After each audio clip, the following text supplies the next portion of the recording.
انہوں نے مجھے بتایا کہ ایک مرتبہ میں رات کے پچھلے پہر تہجد کے لیے مسجد میں گیا۔ اللہ پاک نے جتنی توفیق دی اتنی دیر میں نے نماز پڑھی اور ذکر کیا۔ پھر مجھ پر نیند کا غلبہ ہو گیا۔ میں نے خواب دیکھا کہ ایک قافلہ مسجد میں آیا۔ اہل قافلہ کے چہرے نہایت حسین و جمیل اور نورانی ہیں۔ میں نے جان لیا کہ یہ انسان تو نہیں ہے بلکہ کوئی اور مخلوق ہے۔ ان کے ہاتھوں میں تھال ہیں جن میں عمدہ آٹے کی برف کی طرح سفید روٹیاں ہیں۔ ہر روٹی پر انگوروں کی طرح چھوٹے چھوٹے قیمتی موتی ہیں۔ اہل قافلہ میری طرف متوجہ ہوئے اور کہنے لگے، یہ روٹیاں کھا لو۔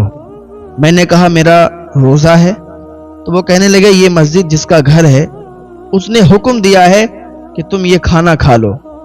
میں نے کھانا شروع کر دیا کہ جب میرا مالک حقیقی عز و جل مجھے حکم دے رہا ہے تو پھر میں کیوں نہ کھاؤں۔ کھانے کے بعد میں نے وہ موتی اٹھانا چاہے تو مجھے کہا گیا، انہیں چھوڑ دو، ہم تمہارے لیے ان کے بدلے ایسے درخت لگائیں گے کہ جن کے پھل ان موتیوں سے بہتر ہوں گے۔ میں نے کہا وہ درخت کہاں لگائے جائیں گے؟ کہا گیا ایسے گھر میں جو کبھی برباد نہ ہوگا اور وہاں ہمیشہ پھل اگتے رہیں گے، کبھی ختم نہ ہوں گے اور نہ ہی خراب ہوں گے۔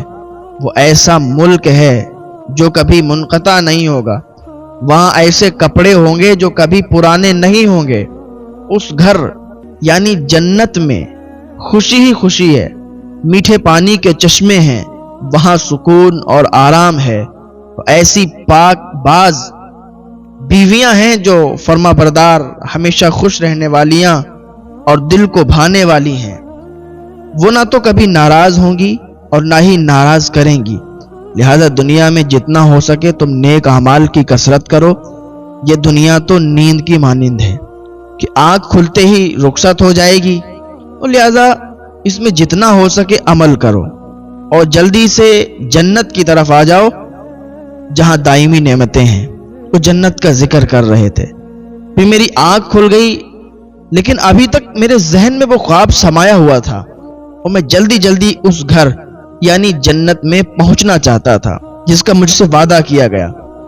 حضرت سیدنا یحییٰ رحمۃ اللہ علیہ فرماتے ہیں کہ اس کے بعد ان بزرگ نے تقریباً 15 دن وہ بزرگ زندہ رہے۔ پھر آپ رحمۃ اللہ علیہ کا انتقال ہو گیا۔ جس رات انتقال ہوا میں نے اسی رات ان کو خواب میں دیکھا۔ مجھ سے فرمانے لگے، کیا تم ان درختوں کے پھلوں کو دیکھ کر متعجب ہو رہے ہیں کہ ان میں کیسے کیسے پھل لگے ہوئے ہیں؟ میں نے پوچھا، تمہارے لیے جو درخت جنت میں لگائے گئے ہیں ان میں کس طرح کے پھل ہیں؟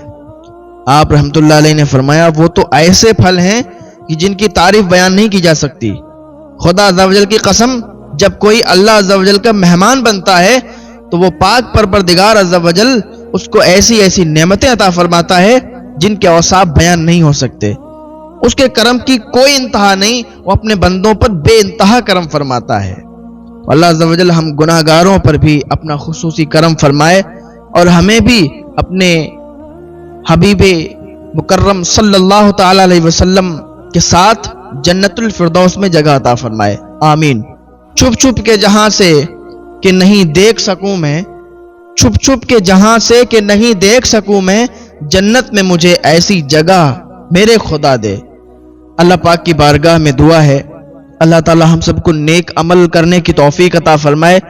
اور کئی مرتبہ میں نے پہلے بھی بتایا کہ یہ دنیا جو ہے نا، یہ یہاں پر ہم لوگ ہمیشہ کے لیے نہیں آئے، یہ قید خانہ ہے، یہ سمجھو۔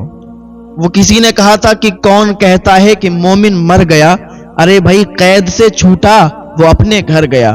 یہ دنیا ہم لوگوں کے لیے سمجھو قید خانہ ہے، اور ہم لوگ یہاں پر ایک ایگزام دے رہے ہیں، اللہ تعالیٰ نے امتحان کے لیے بھیجا ہوا ہے، اور ہم سب کا امتحان ہو رہا ہے، اور کون اس امتحان میں پاس ہوتا ہے وہ تو آپ کو آگے چل کے پتہ چلے گا۔ اور ہماری زندگی کوئی زیادہ بڑی زندگی نہیں ہے، 80-90 سال اس ٹائم اگر کوئی جی لیتا ہے تو بڑی بات ہے، ورنہ بہتوں کی موتیں ایسے ہی ہو جاتی ہیں، بہت لوگوں کی جو ہے جوانی پر ہی، بہت لوگوں کی بچپن میں ہی۔ اور بہت کم لوگ ہوتے ہیں جو 80-90 تک پہنچتے ہیں. تو اس دنیا میں ہم رہ رہے ہیں، اللہ کی عبادت کریں. اللہ تعالیٰ کی جتنی عبادت کریں گے اتنا ہی بہتر ہے، اور توبہ کرتے رہا کریں اللہ پاک کی بارگاہ میں. اللہ تعالیٰ ہم سب کو نیک عمل کرنے کی توفیق عطا فرمائے. اللہ پاک ہم سب کو گناہوں سے بچنے کی توفیق عطا فرمائے.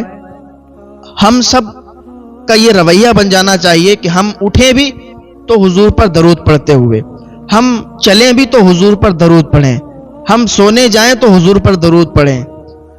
ہمارے